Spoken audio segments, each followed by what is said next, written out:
Hello everyone, कैसे हैं आप लोग। आप सभी का बहुत बहुत स्वागत है पिनाकल के इस प्लेटफॉर्म पे जहां हम बात कर रहे हैं जनरल साइंस और उसमें भी हम लोगों ने स्टार्ट किया हुआ है फिजिक्स को। ठीक है, तो आज के सेशन में हम लोग एक नया टॉपिक स्टार्ट करने वाले हैं जो बहुत ज़्यादा इंपॉर्टेंट है और डिफरेंट डिफरेंट वे में वहाँ से क्वेश्चंस पूछे जाते हैं। हमने आप लोगों के लिए बुक पब्लिश कर दी है सामान्य विज्ञान की, जिसके अंदर थ्योरी रहेगी और प्लस एमसीक्यू को शामिल किया गया है ताकि थ्योरी पढ़ने के बाद आप बहुत अच्छे से उस टॉपिक की प्रैक्टिस कर पाएँ।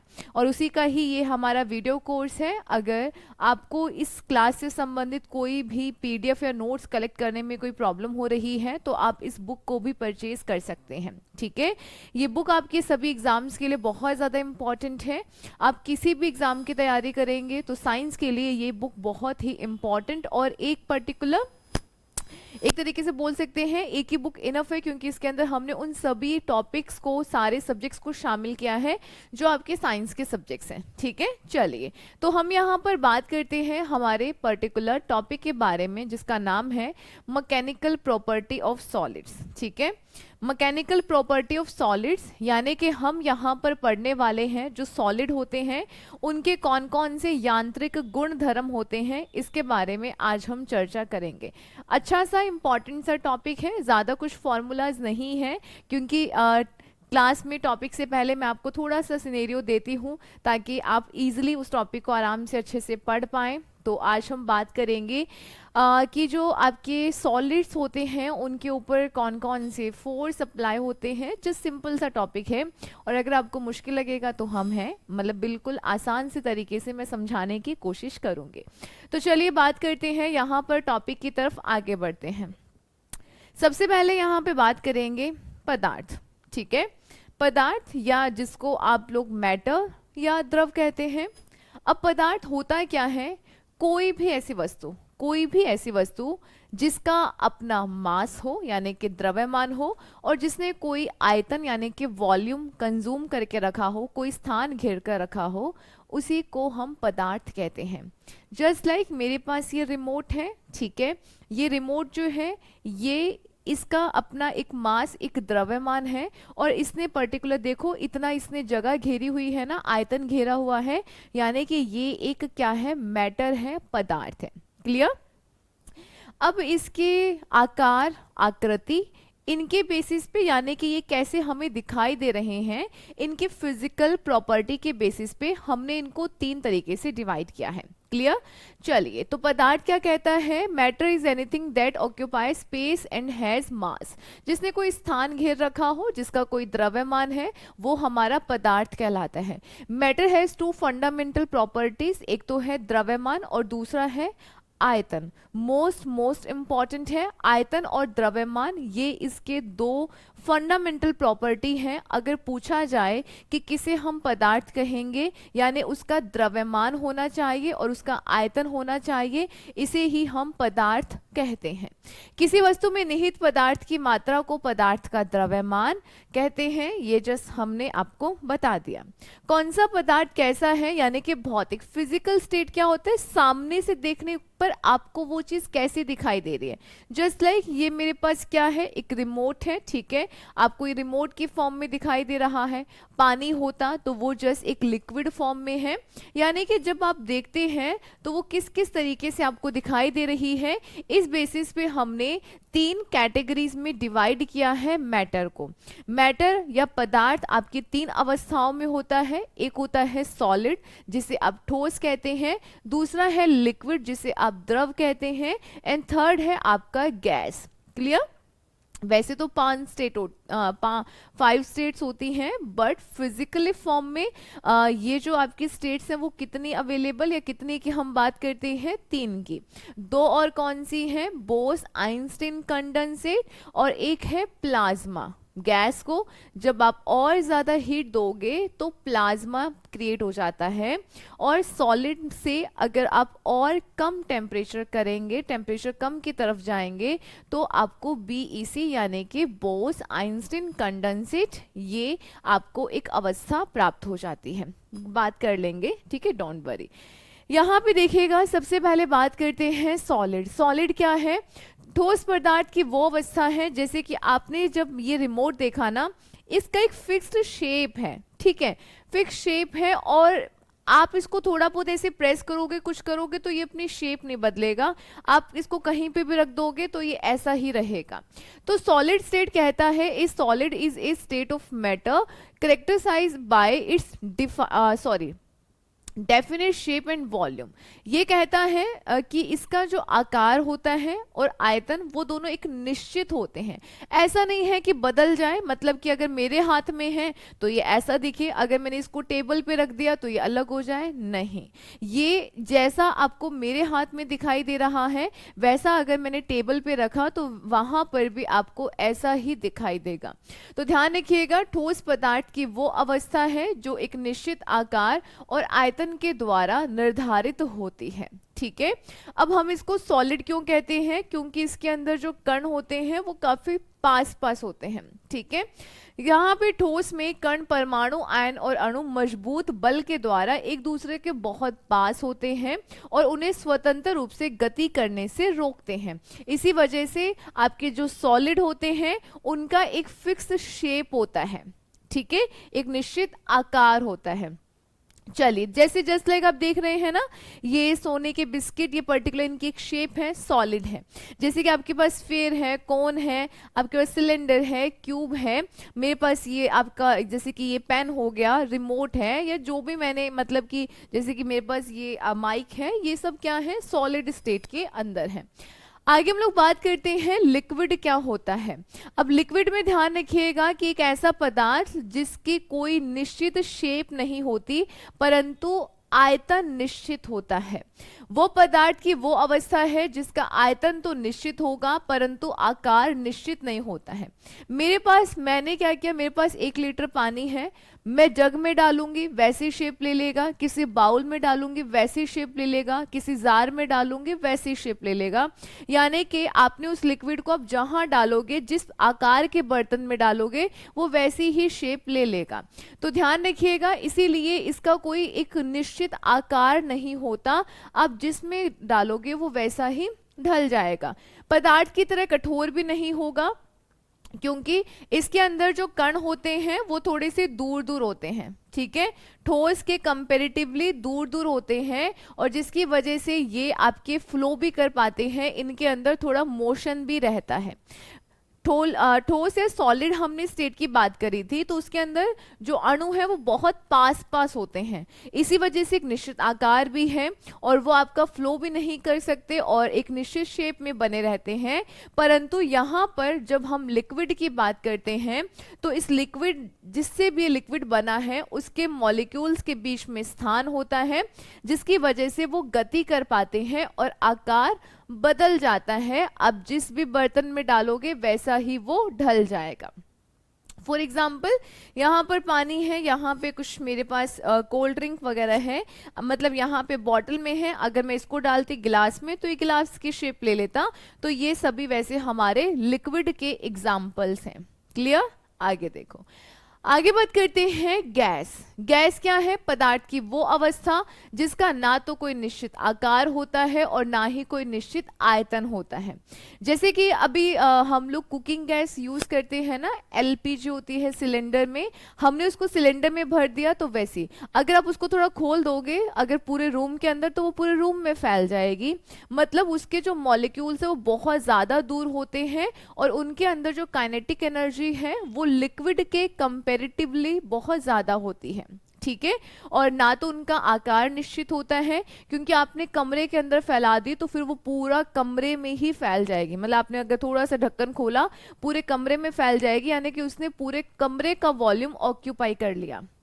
समझ पा रहे हैं? तो इसीलिए जो गैसीय अवस्थाएं होती हैं या गैस पदार्थ जो होते हैं उनका ना तो कोई निश्चित आकार होता है और ना ही कोई निश्चित आयतन होता है। बहुत ज़्यादा डिस्टेंस पे इनके कण होते हैं और उनकी गतिज ऊर्जा भी बहुत अधिक होती है। फॉर एग्जांपल एयर में बहुत सारी gas, nitrogen, oxygen, carbon dioxide, बहुत सारे। हीलियम की बात करते हैं, ओजोन है, CO2 है, वाटर वेपर, ये सब हमारी गैस हैं। ठीक है, ये गैसीय स्टेट में होती हैं। आई थिंक अब आपकी बातें क्लियर हो जानी चाहिए। इसके अलावा हमारे पास दो स्टेट और होती हैं। देखो सबसे पहले आपका क्या होता है, सॉलिड, दिख रहा है ना ये, ठीक है। सॉलिड को जब आप लोग हीट करते हैं तो आपको क्या मिल जाता है, लिक्विड। लिक्विड से आपको क्या मिलता है, गैस मिलता है। गैस के बाद की एक स्टेट होती है प्लाज्मा, ठीक है। इसके बाद अगर आप टेम्परेचर को क्या करोगे, टेम्परेचर को अगर आपने और कम कर दिया, कम करने से क्या होगा, यहां पर बीईसी यानी कि बोस आइंस्टीन कंडेंसेट, ये स्टेट आपको मिल जाएगी।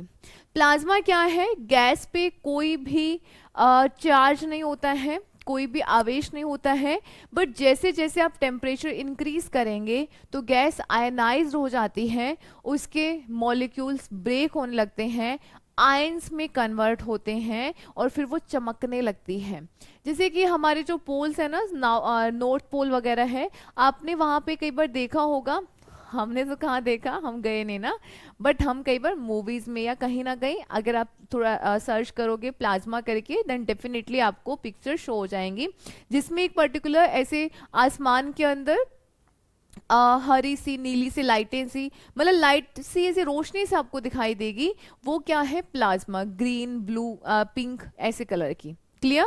चलो आगे देखिएगा, हम लोग अब टॉपिक पे आ जाते हैं और बात करते हैं जो हमारा टॉपिक है, यानी कि जो हमारे पास सॉलिड हैं उनके मैकेनिकल प्रॉपर्टीज के बारे में हम लोग बात करेंगे, ठीक है। अभी हमने ना कुछ दिन पहले जब टॉपिक किया था तो मैंने आपको बताया था रिजिड बॉडी।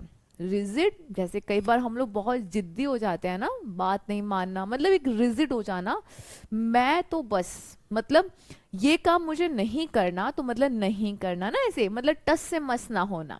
तो ऐसे ही ना हमने कुछ दिन पहले एक रिजिड बॉडी आपको पढ़ाई थी। रिजिड बॉडी का मतलब ये है कि एक ऐसी कोई ऑब्जेक्ट जिसके ऊपर अगर आप प्रेशर लगाओगे तो वो उसकी अवस्था में कोई परिवर्तन नहीं आएगा। मेरे पास रिमोट है, मैं इसकी तरफ से यहाँ पे प्रेशर लगा रही हूँ, क्या इसका आकार बदल रहा है क्या, नहीं। तो हमने बोला था कि ऐसे ऑब्जेक्ट को हम लोग रिजिड बॉडी या दृढ़ पिंड कहते हैं। क्लियर। चलिए, तो यहाँ पर आप सबसे पहले हम लोग एक टर्म्स, कुछ टर्म्स हैं उनके बारे में हम जानेंगे। इलास्टिसिटी क्या है, मतलब बहुत सारे टर्म्स हैं। इलास्टिसिटी यानी कि प्रत्यास्थता क्या है। प्रत्यास्था ध्यान रखिएगा, जैसे कि हम लोग क्या करते हैं, कई बार हमने एक रबर बैंड को खींचा, अब जैसे ही खींच के रखोगे छोड़ोगे एकदम से छूट जाएगा और आपको जोर से लग भी जाता है ना, ठीक है। तो हमने क्या किया, उस रबर बैंड को खींच के रखा तो हम उसको खींच पा रहे हैं, हमने उसको जैसे ही छोड़ा तो वापस वो अपनी ही स्टेट में आ गया, जैसा था वैसे ही फिर से अपनी स्टेट में आ गया। तो देखिएगा, प्रत्यास्था किसी वस्तु का वो गुण है जिसमें विरूपक, यानी कि ये कहता है कि अगर आपने कोई उसके ऊपर फोर्स लगाया तो क्या होगा, उसके आकार में परिवर्तन होगा, परंतु जैसे ही आप वो फोर्स हटाओगे वैसे ही वो वस्तु आपके इनिशियल स्टेट में फिर से आ जाएगी। जस्ट ए मिनट, मैं कुछ लेकर आती हूँ।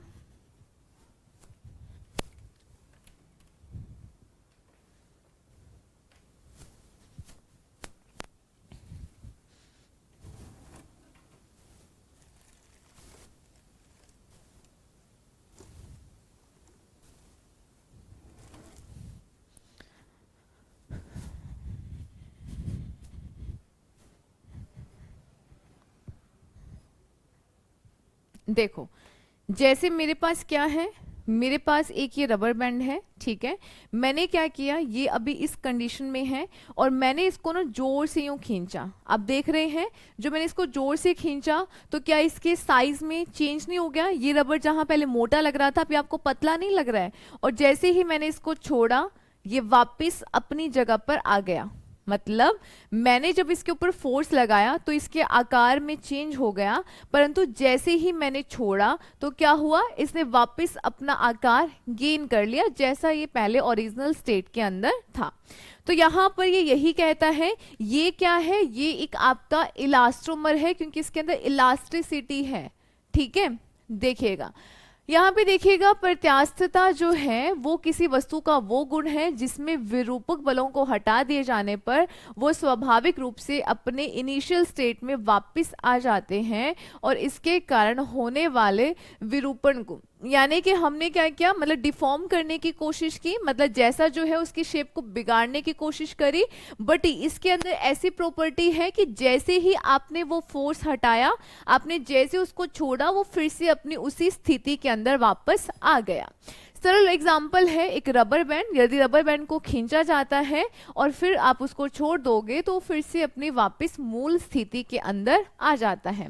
ये सारी पूरी प्रॉपर डेफिनेशन याद करने की जरूरत नहीं है, आपसे डेफिनेशन ऐसे नहीं पूछेगा, जस्ट समझ में आ गया इतना ही सफिशिएंट है। क्लियर? तो ध्यान रखिएगा स्टील की प्रत्यास्थता रबर की तुलना में अधिक होती है, ठीक है, क्योंकि स्टील जो है एक आपका मेटल, इससे आप खींच के तारे बना सकते हैं, शीट्स बना सकते हैं, बहुत सारी चीजें हम लोग इससे बना सकते हैं। आगे देखिएगा हम लोग बात करते हैं यहाँ पर, जैसे कि मेरे पास क्या है, मेरे पास यहाँ पर एक जैसे ये मेरे पास क्या है, मेरे पास एक स्प्रिंग है, ठीक है, स्प्रिंग को क्या किया, मैंने जोर से खींचा, ठीक है, और जैसे ही मैं छोड़ूंगी वापस वो अपनी जगह पर आ जाएगा। तो मतलब वो कैसा है, उसके अंदर क्या है, इलास्टिसिटी है, जस्ट लाइक ये रबर बैंड। ये जो बंजिंग जंपिंग करते हैं ना, ये बंजी जंपिंग जो हम करते हैं, तो उसमें भी तो कुछ इसी तरीके का होता है। तो ये सारी बातें आपको अच्छे से ध्यान रखनी है। क्लियर? तो इसको हम क्या बोलते हैं, इलास्टिसिटी कहते हैं। ये एग्जाम्पल थोड़ा हम इसको बाद में समझेंगे, अभी तक बस आप इतना ही समझिएगा कि जैसे हम इसको छोड़ते हैं तो ये आपको क्या है, ये इसकी इलास्टिसिटी की एक प्रॉपर्टी है। आगे देखिएगा दूसरा एक टर्म है जो है प्लास्टिसिटी। प्लास्टिसिटी क्या होता है, ये वो पदार्थ की प्रॉपर्टी है जिसमें अगर आप किसी के ऊपर फोर्स लगाते हैं तो उसके आकार में एक स्थायी परिवर्तन हो जाता है। जैसे कि हमने क्या किया, हमारे पास क्या है, मिट्टी है, मिट्टी को हमने घोला और जैसे बना दिया, ऐसे कुछ बनाया, उसको पकड़ा तो वैसे ही शेप ले लेगा वो। हमारे पास आटा है, आटे का अगर आप पेड़ा बना दोगे वैसा ही, लंबा खींच के रखोगे वैसा ही रहेगा।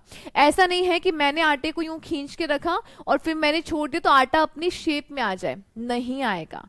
मतलब ये हुआ कि ये उसकी एक प्रॉपर्टी है और इस प्रॉपर्टी को बोला जाता है प्लास्टिसिटी। यानी कि जब मैंने उस मैटर, उस पदार्थ के ऊपर मैंने फोर्स लगाया तो वो जैसे जिस कंडीशन में उसमें चेंज हुआ फिर वो वैसी ही स्थिति में रहता है, ठीक है, मतलब वापस अपनी पहली वाली स्थिति में नहीं आएगा।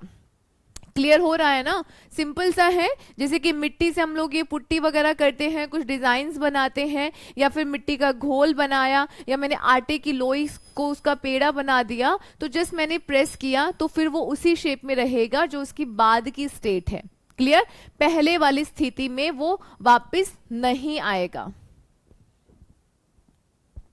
इतनी बातें क्लियर हो रही हैं? चलिए, इसी को क्या बोला जाता है, इसी को सुघट्यता या प्लास्टिसिटी कहा जाता है। प्लास्टिसिटी किसी पदार्थ का वह गुण है जो बाह्य बल के लगने पर उसके आकार में स्थायी परिवर्तन हो जाता है या फिर उसे एक डिफॉर्म कर देता है, उसे ही हम प्लास्टिसिटी कहते हैं। क्लियर? चलिए आगे देखिएगा, हम लोग नेक्स्ट बात करते हैं स्ट्रेस क्या है, प्रतिबल। स्ट्रेस, हमारी जिंदगी में स्ट्रेस तो आम ही है ना, हम पूरा दिन स्ट्रेस लेते हैं, किसी चीज़ के बारे में सोचते रहते हैं, फिर हम कहते हैं कि हमें तो उस चीज़ का बहुत ज़्यादा स्ट्रेस हो रहा है। स्ट्रेस यानी कि एक फोर्स सा लगना हमारे दिमाग के ऊपर ना, तो ऐसा ही यहाँ पर कुछ होता है। एक्चुअली क्या कहता है कि जब आपने किसी वस्तु के ऊपर क्या लगाया, फोर्स लगाया, ठीक है, आपने किसी वस्तु के ऊपर जब फोर्स लगाया, फॉर एग्जाम्पल मेरे पास क्या है, बलून है, बलून को या किसी बॉल को मैं से प्रेस करूंगी तो क्या होगा, वो अपने आकार में बदलेगा और जैसे ही मैं छोड़ूंगी वो फिर से वापस अपने आकार के अंदर आ जाएगा, पहले वाले आकार में। तो जैसे ही मैंने उस बॉल को प्रेस किया, ठीक है, तो जैसे ही मैंने उस प्रेस को वहां से हटा दिया तो बॉल वापस अपनी सिचुएशन में वापस आ जाती है, पहले वाली पोजीशन में। ऐसा क्यों होता है? क्योंकि उसके ऊपर ना क्या होता है, उसके ऊपर एक अंदर की तरफ से एक फोर्स लगता है और इस फोर्स को क्या बोला जाता है? रिस्टोरिंग फोर्स बोला जाता है। एक्चुअली अगर मेरे पास बॉल होगी तो मैं आपको बेटर समझा पाऊंगी। चलो देखो मेरे पास, चलो एक बॉल मिल गई मुझे, ठीक है। देखो यहाँ पे थोड़ा नजदीक आके बता देती हूँ। मैंने क्या किया, मैंने इसको किया, आप देख पा रहे होंगे ना कि मैंने जैसे ही इस बॉल को प्रेस किया तो ये अपनी शेप चेंज कर रहा है, बट जैसे ही मैंने छोड़ा तो ये वापस अपनी शेप के अंदर आ गया। तो ये वापस अपनी शेप इसने कैसे गेन करी? क्योंकि इसके अंदर एक रिस्टोरिंग फोर्स था, ठीक है।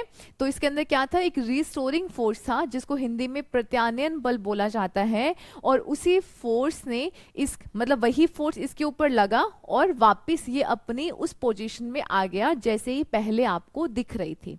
समझ पाए?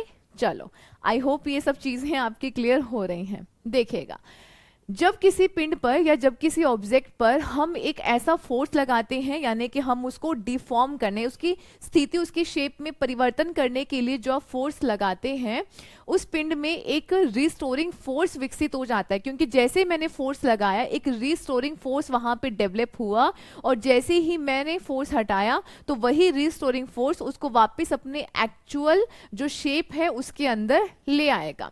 ये प्रत्यानयन या ये जो आपका रिस्टोरिंग फोर्स है, ये आपके लगाए गए बल के बराबर और उसके विपरीत दिशा में होता है।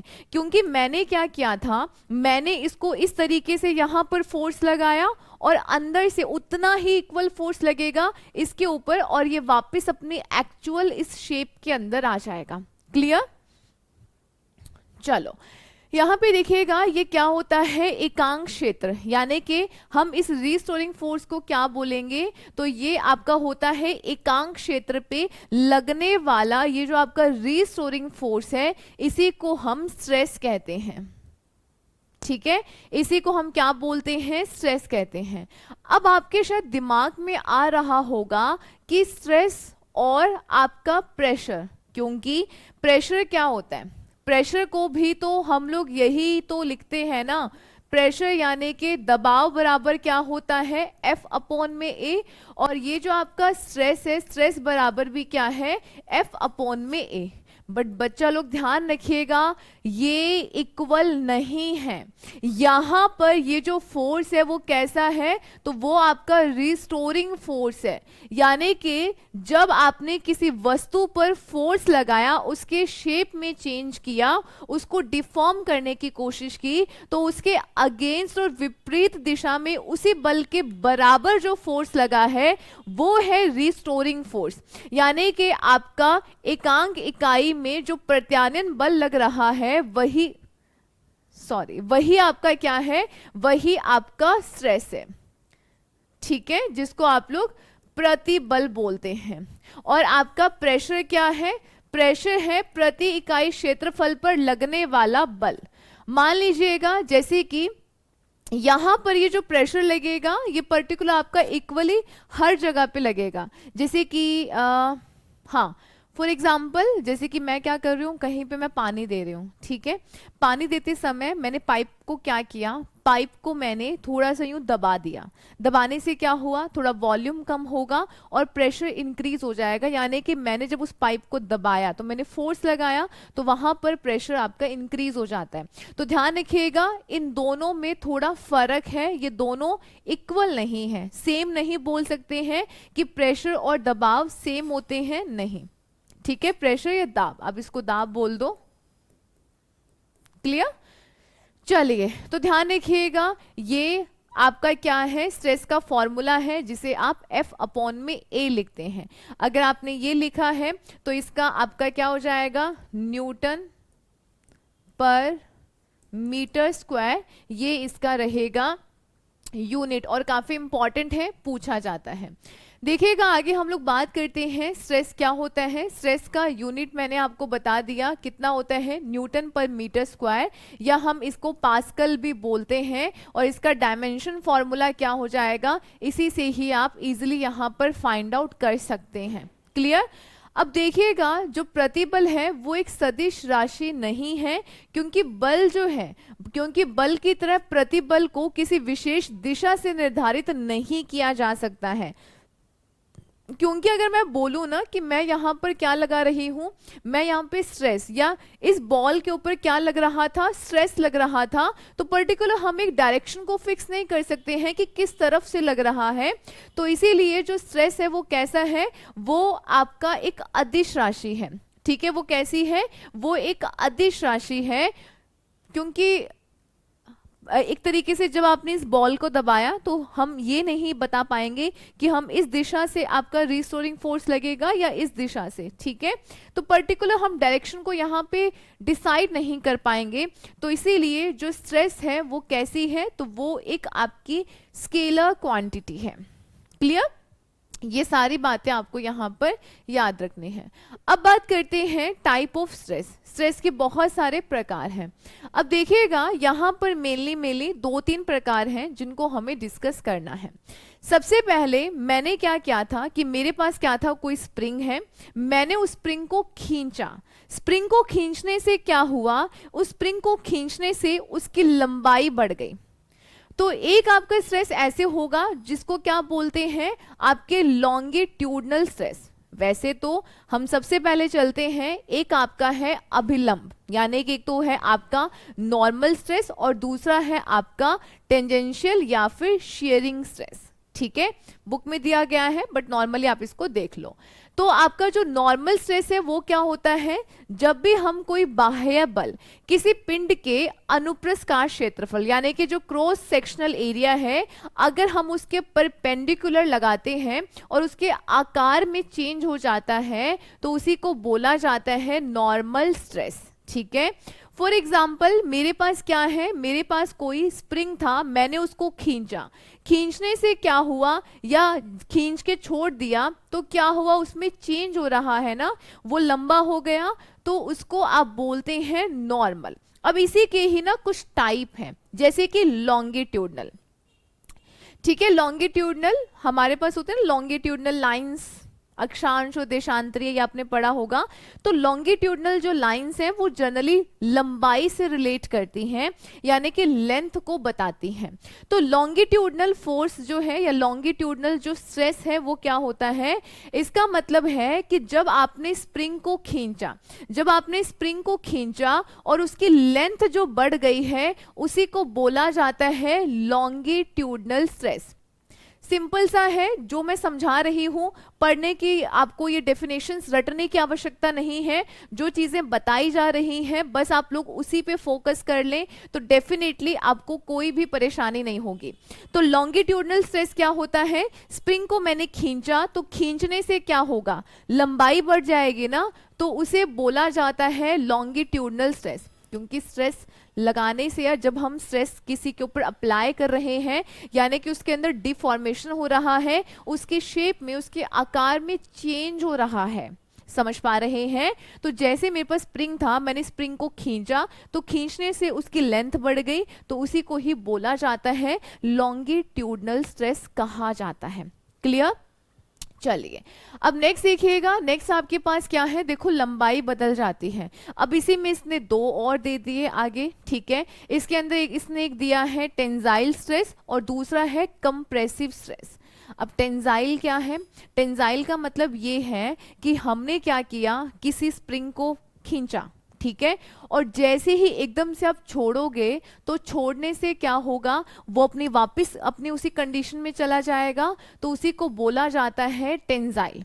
ठीक है, देखो जब किसी पिंड को, जब किसी बॉडी को आप उसके अनुप्रस्थ काश क्षेत्रफल पर लंबवत रूप से लगाए गए 2 बराबर बलों के द्वारा खींचा या अलग किया जाता है तो पिंड के भीतर एकांक में परिणामी प्रत्यानयन बल को तनन प्रतिबल कहते हैं। अगर हम इसको थोड़ा सा पढ़ने लगे, ठीक है, तो हम बिल्कुल भी नहीं देख पाएंगे।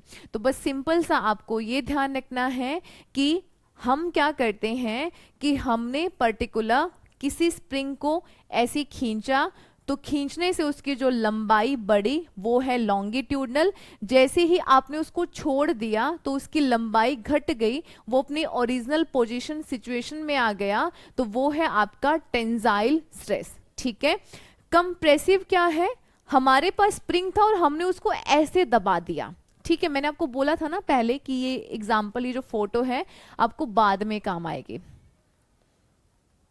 हाँ देखो, अब ये देखो, ये वाला जो है ना, हम क्या कर रहे हैं, स्प्रिंग को कंप्रेस कर रहे हैं, तो ये आपका होता है कंप्रेस या कंप्रेसिव स्ट्रेस। समझ पा रहे हैं?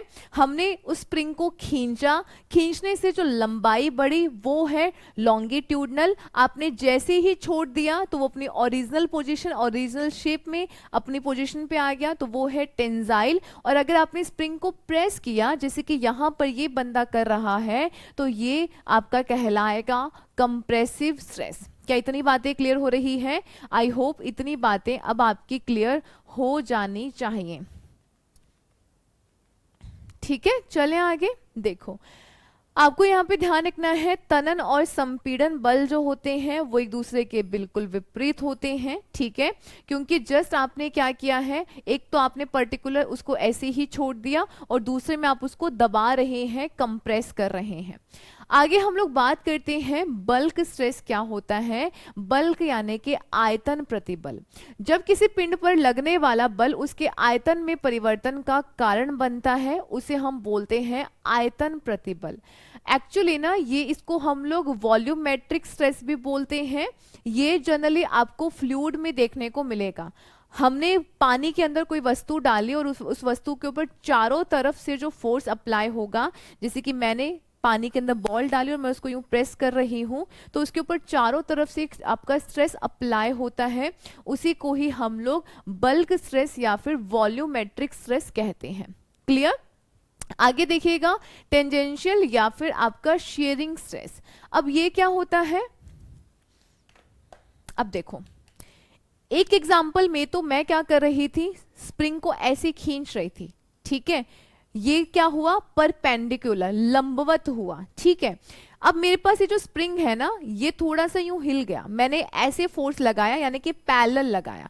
मैंने जब ऐसे फोर्स लगाया तो ये अपनी जगह से ऐसे हिला। समझ पा रहे हैं? थोड़ा सा आपका जो लॉन्गिट्यूडनल था वो तो था परपेंडिकुलर, कुछ इस प्रकार से था, क्योंकि वो ऐसे लंबवत अपनी शेप के अंदर चेंज कर रहा था। बट अभी जो आपका शेयरिंग स्ट्रेस है वो क्या होगा, मान लो ये स्प्रिंग है, तो ये जब अपनी इस प्रकार से अपनी अवस्था को बदलेगा, मतलब पैरेलल, समानांतर जब अपनी शेप में चेंज करेगा, तो ऐसे को बोला जाता है, ऐसे स्ट्रेस को क्या बोला जाता है, शेयरिंग या फिर टेंजेंशियल स्ट्रेस कहा जाएगा। समझ पा रहे हैं? अब इसको चाहे याद करने की, आपको रटने की आवश्यकता नहीं है। ये आपके क्या होता है, पैरेलली लगाया जाता है फोर्स, और आपके लॉन्गिट्यूडनल के अंदर परपेंडिकुलर यानी कि लंबवत अप्लाई किया जाता है। क्लियर? तो ये सारा आपको बहुत अच्छे से ध्यान रखना है। आगे हम लोग बात करते हैं स्ट्रेन क्या है, विकृति क्या है। अब देखो, विकृति क्या है, जब मैंने इस बॉल के ऊपर या मैंने जब इसके ऊपर क्या किया, फोर्स लगाया, तो इसके आकार में चेंज हो रहा है, लंबाई में चेंज हो रहा है, और यहां से रबड़ आपको थोड़ा पतला सा दिख रहा है। नॉर्मली आपको ये क्या दिख रहा था, मोटा, और जैसे ही मैंने इसको खींचा तो ये थोड़ा पतला सा दिख रहा है, यानी कि ये डिफॉर्म हो गया। तो ये जो चेंज हुआ है ना, यही विकृति है। यही क्या है, विकृति है। अब देखिएगा, सबसे पहले हम लोग यहाँ पे बात करते हैं स्ट्रेन क्या है। स्ट्रेन समझ में आ गया कि मैंने जब उसके ऊपर फोर्स या स्ट्रेस अप्लाई किया तो वो जो डिफॉर्म हो गया, उसी के अंदर जो विकृति आई है उसी को स्ट्रेन कहा जाता है। अब इसके भी कुछ टाइप हैं, जैसे कि बात करते हैं लॉन्गिट्यूडनल। मैंने स्प्रिंग को जब खींचा था तो खींचने से उसकी लंबाई बढ़ी, तो उसकी वजह से जो स्ट्रेन आया उसी को बोला जाता है लॉन्गिट्यूडनल स्ट्रेन।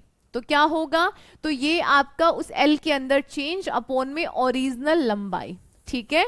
आपकी लंबाई के अंदर मान लीजिएगा मेरे पास ये स्प्रिंग था, ठीक है, मैंने इसको खींच दिया तो अब ये यहां पर हो गया, ये आपका ओरिजिनल था, ठीक है। और ये अब जो चेंज हुआ है अपॉन में एल, जो ओरिजिनल है वो आप लगा देंगे, तो आपको पता चल जाएगा कि कितनी लंबाई बढ़ी है। स्ट्रेन क्या है, आपने जो फोर्स लगाया, उसके ऊपर जो प्रतिबल लगाया, जो स्ट्रेस लगाया, उसकी वजह से जो उसकी शेप में चेंज हो रहा है वही स्ट्रेन है। Got it? बताओ बताओ, जल्दी से देखो।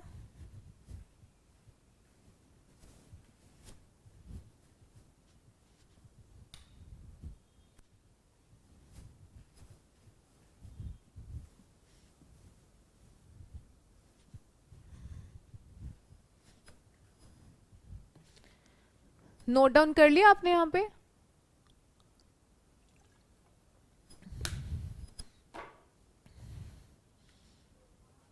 चलिए ऐसे ही शेयरिंग स्ट्रेन क्या था, मेरे पास स्प्रिंग है, मेरे पास ये स्प्रिंग है, ये स्प्रिंग पहले अपनी इस जगह पे है, अब ये थोड़ा सा इधर हो गया, थोड़ा सा इधर हो गया, यानी कि पैरेलली जो हम विस्थापन करते हैं या फिर पैरेलली जो ये डिस्प्लेस उधर हुआ, तो वहां पर जो स्ट्रेन आएगा उसी को शेयरिंग स्ट्रेन कहा जाएगा। तो ध्यान रखिएगा, अब ये पर्टिकुलर यहां पे था और इधर जो ये डिस्प्लेस हो रहा है, अब बस उसी में जो चेंज होगा वो हम यहां पर लिख देंगे। तो हम इसको क्या लिखेंगे, आपका डेल्टा एक्स ये विस्थापन है जो चेंज हो रहा है, अपॉन में एल, और लिख देंगे 10। क्लियर? उसके अलावा हम बात करते हैं आयतन विकृति। आयतन पर्टिकुलर ये आपकी किसके लिए है, ये आपके फ्लूइड के लिए है, पानी वगैरह के लिए है। तो उसमें जो चेंज आएगा, क्योंकि आपने कोई वस्तु डाली तो उसका आयतन बदल जाएगा ना थोड़ा सा, तो ध्यान रखिएगा अगर आयतन जो बदलेगा तो उसका फॉर्मूला डेल्टा वी अपॉन में वी। इससे आप किसके बारे में, वॉल्यूम स्ट्रेन के बारे में बता पाओगे। क्या इतनी बातें समझ में आ रही है? आपको ये लाइन टू लाइन रटने की बिल्कुल भी ज़रूरत नहीं है, बस आपको समझ में आना चाहिए कि ये जो टर्म्स हैं इनका मतलब क्या है। और आई होप आपको ये समझ में आ रहा होगा, बहुत आसान है, मुश्किल तो बिल्कुल भी नहीं है। क्लियर? चलिए आगे हम लोग बात करते हैं हुक का नियम। हुक भाई साहब जो है ये कहते हैं कि जो आपकी छोटी जो आपके डिफॉर्मेशंस होते हैं, जहां पे आप थोड़ा कम फोर्स वगैरह अप्लाई करते हैं, ये कहते हैं जितना आप स्ट्रेस अप्लाई करोगे उतना ही वो वस्तु या उसका डिफॉर्मेशन होगा। यानी कि जो स्ट्रेस और स्ट्रेन है वो दोनों एक दूसरे के प्रोपोर्शनल होते हैं, यानी जितना स्ट्रेस लगाओगे उतना ही स्ट्रेन होगा। ये कौन कहता है? हुक का नियम कहता है। अगर हुक का नियम क्या कहता है कि स्ट्रेन और स्ट्रेस दोनों एक दूसरे के प्रोपोर्शनल होते हैं, समानुपाती होते हैं, दैट्स इट। ठीक है? चलिए तो यहाँ पे देखिएगा कम विरूपण के लिए पर्टिकुलर ये जो स्मॉल डिफॉर्मेशंस होते हैं उनके लिए ये अप्लाई होता है कि प्रतिबल और विकृति एक दूसरे के प्रोपोर्शनल होते हैं। तो हमने क्या किया, आप यहाँ पर प्रतिबल को क्या लिख रहे हैं, तो यहाँ पर आपका आ जाएगा E गुना विकृति। ठीक है? प्रतिबल प्रोपोर्शनल विकृति, तो प्रोपोर्शनल का जब आपने साइन हटाया तो यहाँ पर आ जाएगा, हमने लगाया है E जो कि क्या है, एक स्थिरांक है। ठीक है? कैसा? प्रोपोर्शनली, या फिर ये एक इलास्टिसिटी या मॉड्यूलस इलास्टिसिटी का एक स्थिरांक आप इसको बोल सकते हैं, क्योंकि हम प्रोपोर्शनल साइन को हटाते हैं तो हम एक कांस्टेंट लगाते हैं। ठीक है? इसाइल बोला जाता है इसको। चलिए तो ध्यान रखिएगा हुक का नियम एक अनुभाविक नियम है, यानी कि ना ये जो नियम है ना ये हर सभी पे वैलिड नहीं होगा। ऐसा नहीं है कि यूनिवर्सल है, हर जगह पे अप्लाई हो रहा है, नहीं, कुछ कुछ वस्तुओं पर ये अप्लाई होता है, इसीलिए हम उसको एम्पीरिशियल, ठीक है, इस लॉ के नाम से हम इसको जानते हैं, एम्पायरिसल, या कुछ इस तरीके से हम इस नाम से इसको जानते हैं। सिंपल सी बात है कि ये हर किसी के लिए वैलिड नहीं होता है, ये कुछ कुछ के लिए ही वैलिड होगा। क्लियर? यूनिवर्सल नहीं है। जैसे कि हमने स्टार्टिंग में देखा था, ये छोटे जो डिफॉर्मेशंस होते हैं उनके लिए ही अप्लाई होता है। आगे हम लोग बात करते हैं, जनरली सीधा सा पूछ लिया जाता है, तो हमने यहाँ पर जो इसाइल लगाया था, यानी कि जो हमने ई लगाया, ये क्या था, ये आपका मॉडुलस ऑफ इलास्टिसिटी। ठीक है?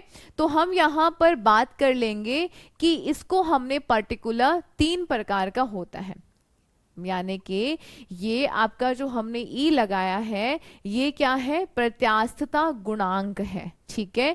यानी कि हम इसको मॉडुलस ऑफ इलास्टिसिटी के नाम से जानते हैं। हुक के नियम से हम ये बता पाएंगे कि कौन सा पदार्थ कितना कठोर है, यानी कि उसका जो इलास्टिसिटी गुणांक है ये उसकी कठोरता को मापता है, और ये हमने बोला है कि 3 प्रकार का होता है। ठीक है? कौन से 3 प्रकार का होता है, क्योंकि यहीं से आपके कई बार क्वेश्चंस पूछ लिए जाते हैं।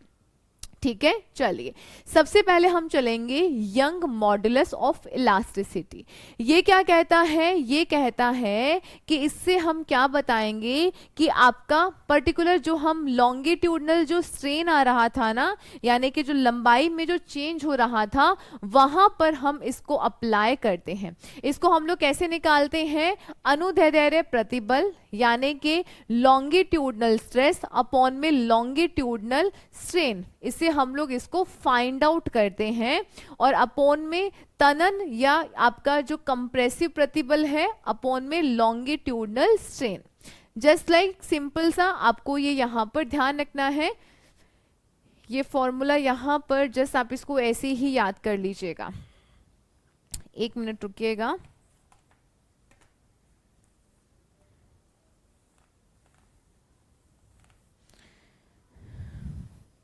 ठीक है, अब यहां से या तो आप इसको ये कर लो, ठीक है, या फिर ये दोनों ही ये इसके लिए एप्लीकेबल है। क्लियर? यानी कि यंग प्रत्यास्था गुणांक y बराबर क्या होता है?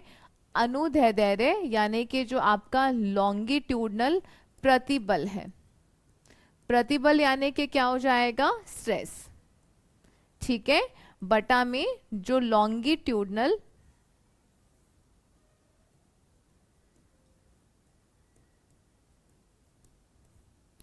आपका जो विकृति है यानी कि स्ट्रेन, इसके बराबर होता है। इससे आप इजीली y को निकाल सकते हैं और इसका गुणांक, इसका ऐसा यूनिट क्या होता है? न्यूटन पर मीटर स्क्वायर या फिर पास्कल। क्लियर?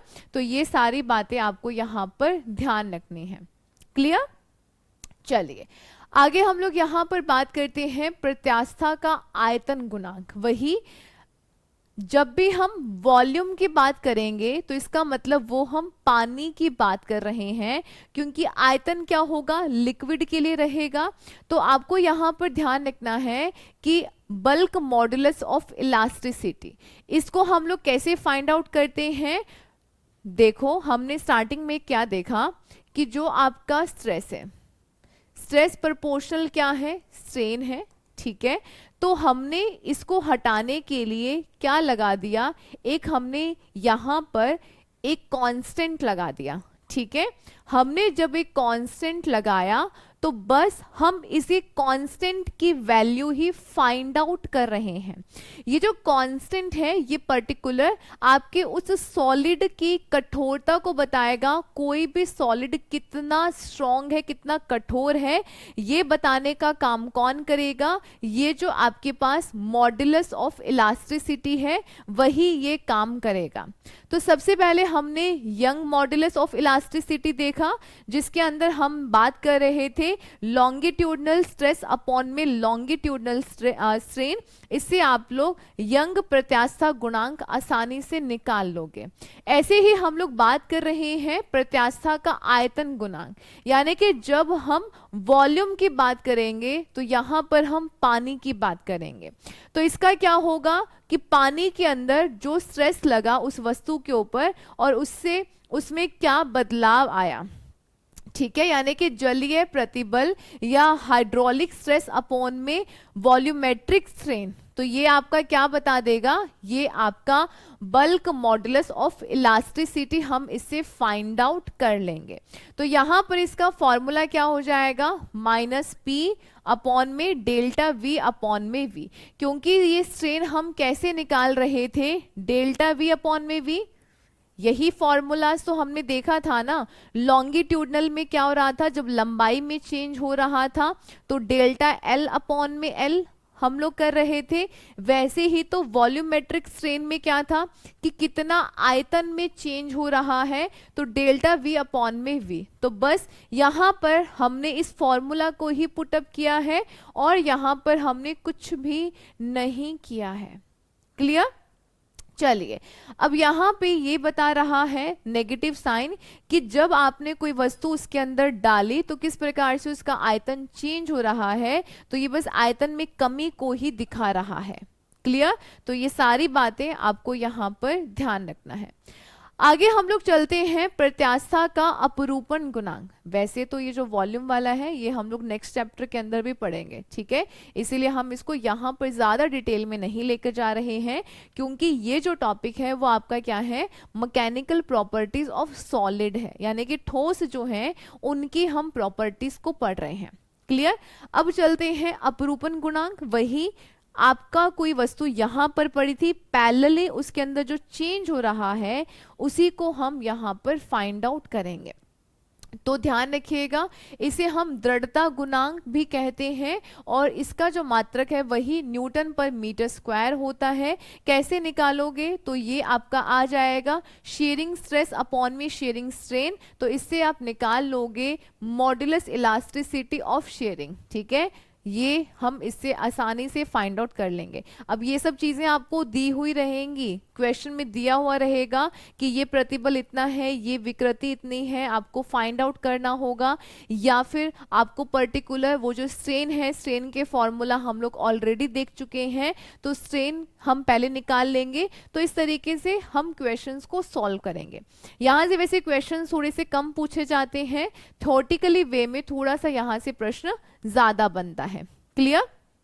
चलिए आगे हम लोग बात करते हैं स्ट्रेस और स्ट्रेन के बीच में जो कर्व बनता है, ठीक है। जैसे कि हुक का नियम क्या कहता है कि स्ट्रेस और स्ट्रेन, स्ट्रेस यानी कि जो प्रतिबल और जो स्ट्रेन है वो एक दूसरे के क्या होता है, प्रोपोर्शनल होता है। तो यहाँ पर जब आप देखेंगे कि यहाँ पर क्या है, विकृति स्ट्रेन, और ये क्या है, स्ट्रेस।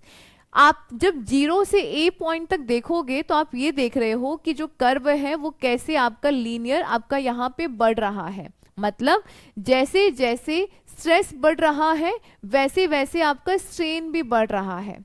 क्लियर। बी पॉइंट से यहां पर आने के बाद आपने देखा है कि इसका जो साइज या जो भी स्ट्रेन की मात्रा है वो थोड़ी कम हो गई। यहां पे आके देखोगे कि ये थोड़ा सा स्टेबल हो गया, और फिर आगे जाके आप देखोगे कि कैसे कैसे आगे जाके धीरे धीरे जो स्ट्रेन है वो कम हो रहा है, और पर्टिकुलर लास्ट में एक आपका यहां पर फ्रैक्चर पॉइंट आ जाता है। इसका मतलब वो वस्तु टूट गई। यहां पे आपको एक चीज ध्यान रखनी है कि हम किसी वस्तु पर अगर स्ट्रेस को अप्लाई कर रहे हैं, यानी कि अगर प्रतिबल को लगाते हैं, तो उसमें जो डिफॉर्म हो रहा है, उसकी शेप के अंदर जो चेंज हो रहा है, उसी को हम विकृति कहते हैं। यहाँ पे पर्टिकुलर हमें एक ग्राफ दिया गया है और इस ग्राफ से क्वेश्चंस आते हैं। ये ग्राफ अलग अलग धातुओं के लिए, जैसे कि मेटल से किसी और के लिए अलग हो सकता है, ठीक है, बट यहाँ पर आपको कुछ मेन बेसिक सी चीजें हैं जो आपको ध्यान रखनी है कि फ्रैक्चर पॉइंट क्या है, एक अगर सीधी रेखा प्राप्त हो रही है उसका मतलब क्या है, या फिर स्ट्रेस के बढ़ने की जो लिमिट है वो कौन सा पॉइंट है, कुछ इस तरीके के प्रश्न आपको देखने को मिलेंगे। क्लियर। तो आई होप ये थोड़ी थोड़ी सी बातें समझ में आ रही हैं। ये हम देख रहे हैं मेटल के लिए, ये हम किसके लिए देख रहे हैं, ये एक मेटल के लिए है। कौन सा, स्ट्रेस और स्ट्रेन का ग्राफ। क्या कहता है कि ये दिया गया है कि कैसे कैसे जब आप फोर्स यहां पर बढ़ाते हो तो वो वस्तु कैसे कैसे डिफॉर्म होती है। क्लियर। आगे सबसे पहले बात करेंगे कि हमें क्या दिया गया है कि O से A तक जैसे जैसे स्ट्रेस बढ़ रहा था वैसे वैसे थोड़ा थोड़ा स्ट्रेन भी बढ़ रहा है, और ये ज्यादा नहीं है। यहाँ पर इसका मतलब ये है कि हुक का नियम अप्लाई हो रहा है। हुक का नियम जो था वो छोटी वस्तुओं के लिए, यानी कि जो स्मॉल डिफॉर्मेशंस हो रहे थे उनके लिए ही अप्लाई होता है। और आप यहाँ पर भी देख रहे हैं कि जो स्ट्रेन है, यानी कि अगर किसी वस्तु में जो डिफॉर्म हो रहा है वो काफी कम कम ही हो रहा है। तो अगर पूछा जाए कि कौन से कहां से कौन से बिंदु तक हुक का नियम अप्लाई होता है, तो ध्यान रखिएगा 0 से A पॉइंट जो है यहां पर हुक का नियम लगेगा। क्लियर। उसके बाद में क्या कहता है, क्षेत्र A से B में प्रतिबल और जो आपका स्ट्रेस और स्ट्रेन, स्ट्रेस और जो स्ट्रेन है ना वो अनुपातिक नहीं है। ऐसा नहीं है कि मतलब जितना आप स्ट्रेस लगा रहे हो उतना ही स्ट्रेन हो रहा हो, यानी कि जितना फोर्स अप्लाई कर रहे हो वस्तु की शेप उतनी ही बदल रही हो। क्योंकि आप देख रहे हो क्या कि यहाँ पर जो आपका ग्राफ है, आपका यहाँ पे जो कर्व बन रहा है वो ऐसे नहीं होके थोड़ा सा ऐसे हो गया, यानी कि यहाँ पर थोड़ा चेंज हुआ है।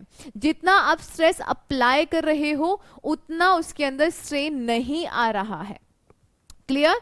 तो यहां से आपको ध्यान रखना है कि क्षेत्र ए से बी में आपका जो स्ट्रेस और विकृति है वो अनुपातिक नहीं है, यानी जैसे जैसे स्ट्रेस इंक्रीज कर रहे हो वैसे वैसे स्ट्रेन इसके यहाँ पर नहीं आ रहा है। हालांकि अगर हम भार को हटा देंगे तो जो ऑब्जेक्ट है वो अपने मूल आयाम में वापस आ जाएगा। इतना याद रखने की जरूरत नहीं है, बस ये आपको यहाँ पर ध्यान रखना है। क्लियर? अब देखिएगा यहाँ पर ये एक क्वेश्चन आपको आगे भी आपकी स्लाइड्स में देखने को मिलेगा कि बी जो पॉइंट है, या ऐसे पूछा जाता है यील्ड पॉइंट कौन सा है। ठीक है, पराभव जो बिंदु है, जो यील्ड पॉइंट है वो कौन सा है। मतलब कि एक ऐसा पॉइंट जहां पर स्ट्रेस और जो स्ट्रेन है ना, मतलब यहां तक तो फिर भी थोड़ा सही चल रहे थे, आगे वाले पॉइंट पे ये बिल्कुल ही ये चीजें गड़बड़ा जाती हैं। मतलब आगे वाले पॉइंट्स पे हुक का नियम अप्लाई ही नहीं होगा। हुक का नियम क्या कहता था कि स्ट्रेस और जो स्ट्रेन है वो दोनों प्रोपोर्शनल है। वो चीज बस यहां तक, वैसे तो ए पॉइंट तक ही अप्लाई हो रही थी, ए से बी तक में थोड़ा बहुत था, बट मतलब ऐसे एक सिस्टमेटिक नहीं था। बी के बाद तो बिल्कुल भी नहीं है, तो इसीलिए यहां पर यहां तक ही इसकी लिमिट थी। तो इसीलिए हम बी पॉइंट को क्या बोल रहे हैं, यील्ड पॉइंट या पराभव बिंदु बोल रहे हैं। सिंपल सा प्रश्न आता है कि ग्राफ के अंदर जो यील्ड पॉइंट है वो कौन सा है। क्लियर? चलिए आगे यहाँ पे देखिएगा, ये बहुत अच्छे से आपको ध्यान रखना है, इंपॉर्टेंट है, पूछा जाता है। आगे आपको यहाँ देखना है कि अब देखो यहाँ से ज्यादा आपको देखने की जरूरत नहीं है। आप यहाँ पे देख रहे हैं कैसे कैसे ग्रेजुअली इसके अंदर चेंज हो रहा है, मतलब बहुत कम चेंज हो रहा है। और आगे जाके डी से ई तक में यहाँ पर देखो, यहाँ पर जैसे जैसे स्ट्रेस बढ़ रहा है वैसे वैसे जो स्ट्रेन है वो डाउन हो रहा है, यानी कि अब जो वस्तु है वो टूट जाएगी। ठीक है, फ्रैक्चर पॉइंट का मतलब ये होगा कि अब यहाँ पर जो वस्तु है आपने इतना स्ट्रेस अप्लाई कर दिया कि अब वो वस्तु टूट गई, यानी कि ये ब्रिटल थी, भंगुर थी। ठीक है, अब ये अपनी टूटने की कंडीशन में आ गई, इसी को हम लोग फ्रैक्चर पॉइंट कहते हैं। तो ये सारी बातें आपको यहाँ पर बहुत अच्छे से ध्यान रखना है। ठीक है, चलिए एक बार देख लेते हैं। एक बार जब भार और बढ़ जाएगा तो प्रतिबल में एक छोटे से बदलाव के लिए भी विकृति तेजी से बढ़ेगी, जैसा बी से डी तक में आपको देखने को मिलता है। यहाँ पे आप देख रहे हैं कि जैसे जैसे आप स्ट्रेस बढ़ाओगे वैसे वैसे ये और आपकी वस्तु में जो डिफॉर्मेशन है ये और ज्यादा बढ़ जाएगा, बट उसके बाद ये डाउन हो जाएगा। ठीक है, उसके बाद यहाँ पर ये डाउन हो जाएगा और आप ये बोल सकते हैं कि अब वस्तु टूट जाएगी। इसीलिए जब प्रतिबल शून्य होता है तो विकृति भी शून्य नहीं होती है, और यही इसमें क्या होता है कि एक परमानेंट चेंज हो गया, और इसे हम प्लास्टिक डिफॉर्मेशन कहते हैं।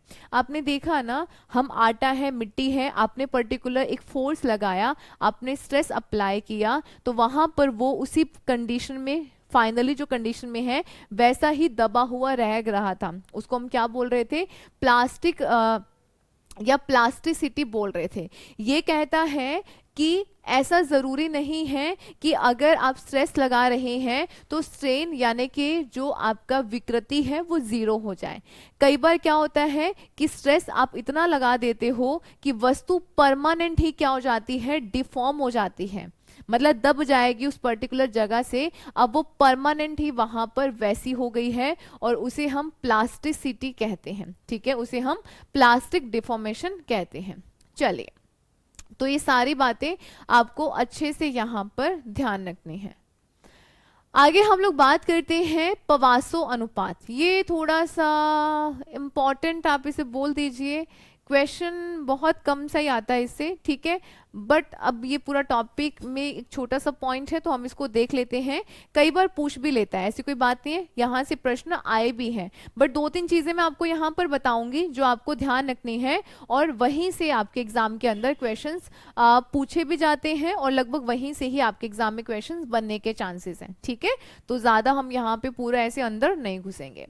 ये कहता है कि कोई भी खींची गई तार में जो भी लॉन्गिट्यूडनल यानी कि आपका जो पार्श्विक विकृति और पार्श्विक आप लॉन्गिट्यूडनल जो विकृति है उसके अनुपात को ही, यानी कि ये कहता है कि आपके पास कोई वस्तु है, ठीक है, उस वस्तु में क्या हुआ कि जो लेटरल स्ट्रेन आ रहा है और जो लॉन्गिट्यूडनल स्ट्रेन है उसी के रेशो को ही हम लोग क्या बोलते हैं, उसी के रेशो को ही पवासो अनुपात कहा जाता है। जस्ट लाइक ये आपके पास जो दो स्ट्रेन है उन दो स्ट्रेन का ही रेशो क्या कहलाता है, पवासो अनुपात कहलाता है।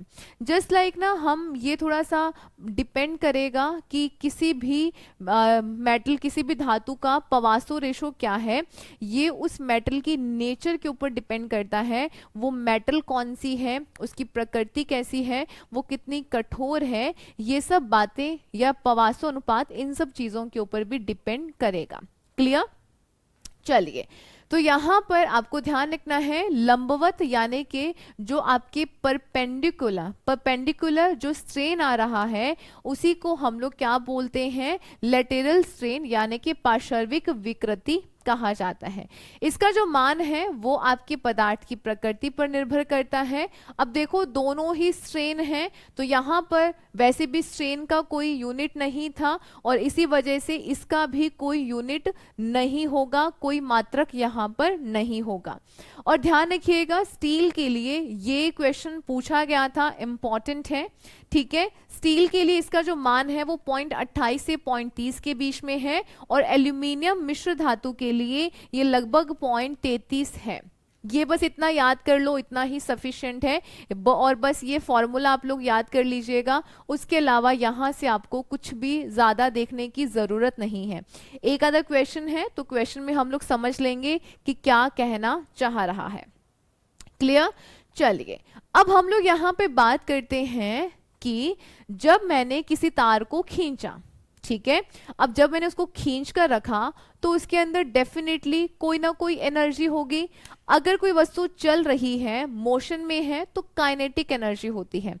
मैंने तार या स्प्रिंग को खींच कर रखा तो खींच के एक स्थिति आ रही है तो उसके अंदर क्या होगा, पोटेंशियल एनर्जी यानी कि स्थितिज ऊर्जा होगी। जब किसी भी तार में हम टेंजाइल स्ट्रेस यहाँ पर पुट करते हैं तो अंतः परमाणुक बलों के विरुद्ध काम होता है, यानी कि जो उसके इनर के जो मॉलिक्यूल्स है उसके विरुद्ध काम हो रहा है ना, क्योंकि हमने एक बाहर से फोर्स अप्लाई किया है तो उसके मॉलिक्यूल्स खिंच रहे हैं। ठीक है, तो ध्यान रखिएगा जिसके परिणाम स्वरूप क्या होगा, यहाँ पर एक एनर्जी आएगी और वो कौन सी है, इलास्टिक पोटेंशियल एनर्जी। क्योंकि खींचने से वो जो स्थिति या पोजीशन का निर्माण हो रहा है तो वो इलास्टिक था और उसके अंदर जो आपका एनर्जी है वो कौन सी है, पोटेंशियल एनर्जी। इसीलिए वहां पर जो एनर्जी आएगी वो रहेगी इलास्टिक पोटेंशियल एनर्जी। क्लियर? देखिएगा, अब अगर पूछ लिया जाए ना कि तार को खींचने में जो काम हो रहा है वो किसके बराबर होगा, तो वो वहां पे पोटेंशियल एनर्जी के बराबर हो जाएगा। समझ पा रहे हैं? इसका सीधा सा मतलब ये है कि जो ये इसने लाइन लिखी है ना कि तार को खींचने में आप जो काम कर रहे हैं वो काम यहाँ पर वो जो वर्क है वो पोटेंशियल एनर्जी के बराबर होगा। क्लियर? तो यहां पर क्या रहेगा, यहां से एक सिंपल सा फॉर्मूला है, तो W बराबर हाफ गुना स्ट्रेस गुना स्ट्रेन गुना तार का आयतन। क्लियर? ये आपको यहां पर याद रखना है। बताओ, बताइए बताइए। तो W बराबर क्या हो जाएगा, W बराबर जो है ये आपका रहेगा half Guna strain Guna stress Guna volume of wire. अगर हम एकांक आयतन की बात करते हैं तो ये यानी कि आयतन जो है उसको हम एक ले गए, ठीक है, तो आयतन को हटा दीजिएगा तो यहां पर एनर्जी क्या आ जाएगी, हाफ सिग्मा एक्साइल। ठीक है, यहाँ पर ये इसका पोटेंशियल एनर्जी का फॉर्मूला हो जाएगा कि एकांक आयतन में कितनी प्रत्यास्थ ऊर्जा होगी, तो ये आपका रहेगा हाफ सिग्मा इजाइल। ठीक है, ये आपका रहेगा यहाँ पर फॉर्मूला। ये सब कुछ आपको चीजें दी गई रहेंगी। क्लियर?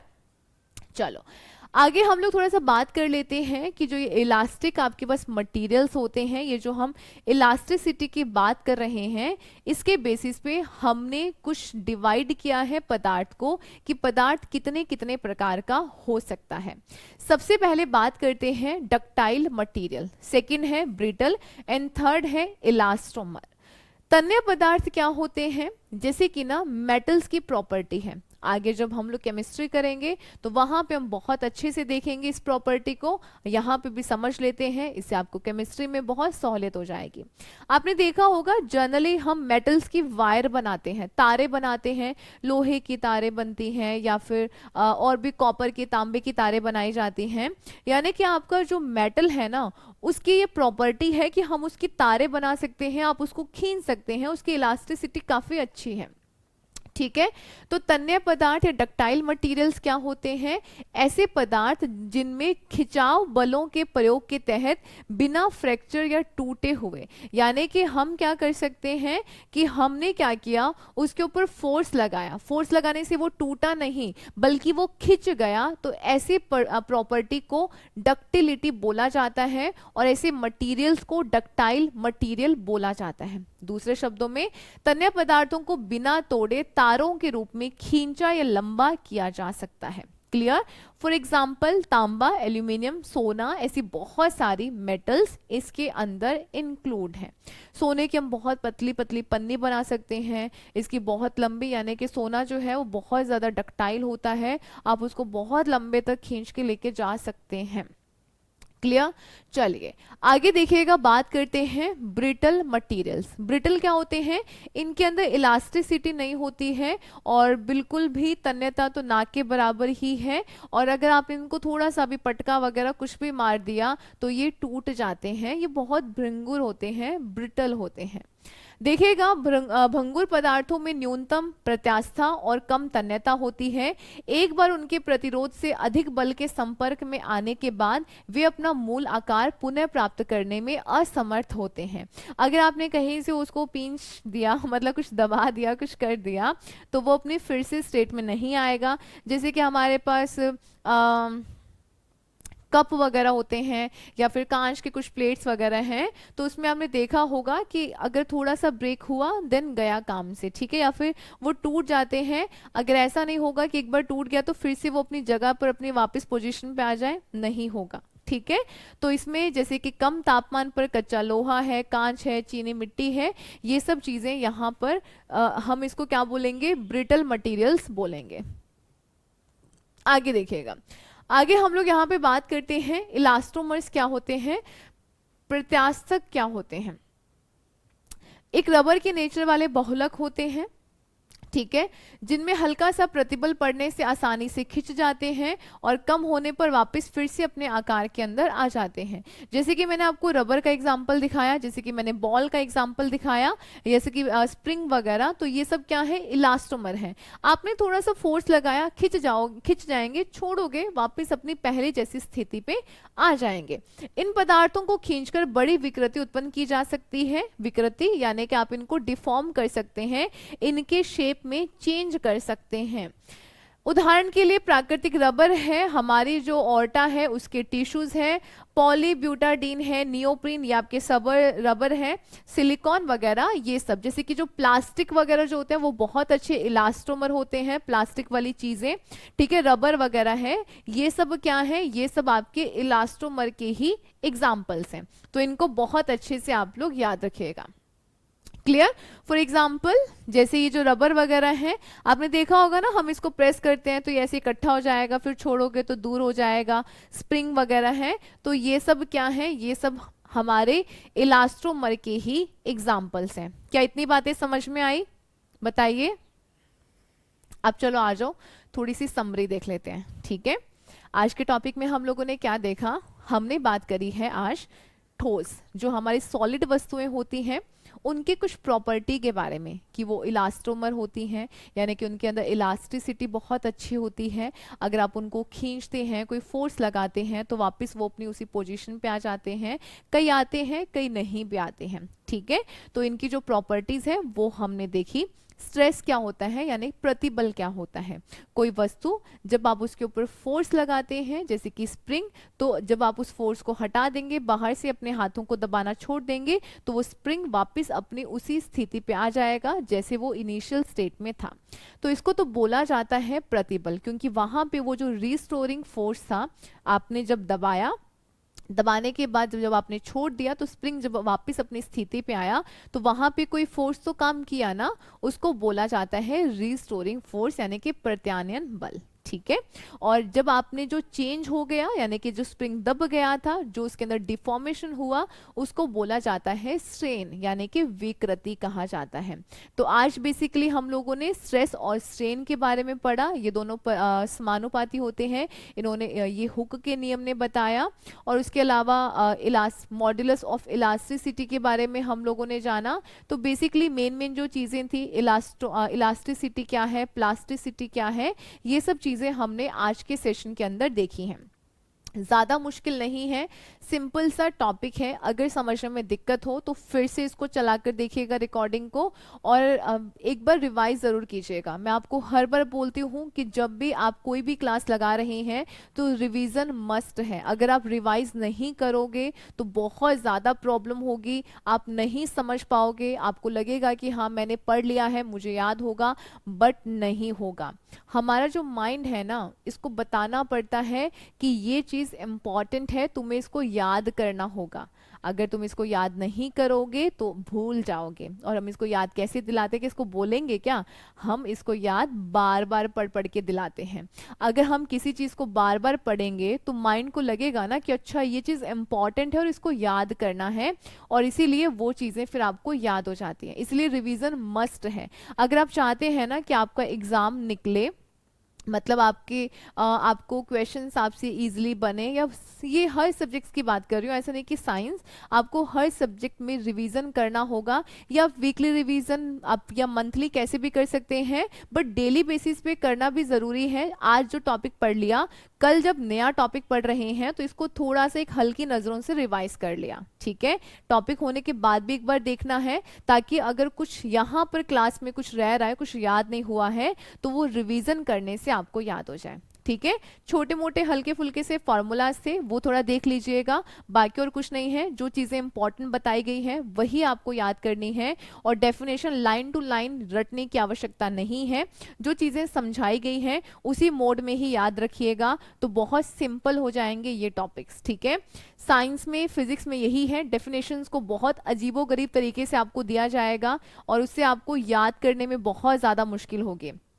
तो इसीलिए जो जिस प्रकार से समझाया जा रहा है उसी मोड में आप उनको याद रखिए, एग्जाम्पल्स के थ्रू याद रखिए कि कहाँ पर किस डेफिनेशन को समझाने के लिए कौन सा एग्जाम्पल दिया था। बस आपको डेफिनेशन रटने की ज़रूरत ही नहीं पड़ेगी, ठीक है। और बाकी का हम लोग करेंगे नेक्स्ट सेशन में। नेक्स्ट सेशन में हम इसके कुछ एमसीक्यू करने वाले हैं। Take care, bye bye.